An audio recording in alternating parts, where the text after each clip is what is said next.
परमेश्वर नाकारणं ही फार सोपी गोष्ट आहे, परंतु त्याला त्याच्या अंतःकरणावर त्याला स्वीकारून आध्यात्मिक बनवणं हे त्याहीपेक्षा महत्त्वाचे आहे.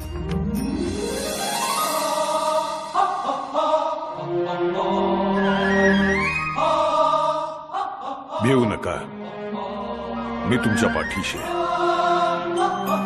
सेवा करा, सेवेकरी व्हा.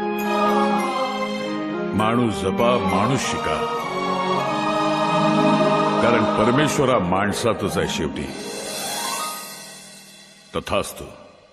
एडिसनची वीज मी ग्रॅहमची बेल, राईट बंधूंचे विमान मी, माझाच सारा खेळ. कोपर्निकसचे विश्व मी, अन आर्यभटाचा शून्य. अनादि मी, अनंत मी, तुझं मान्य वा मान्य.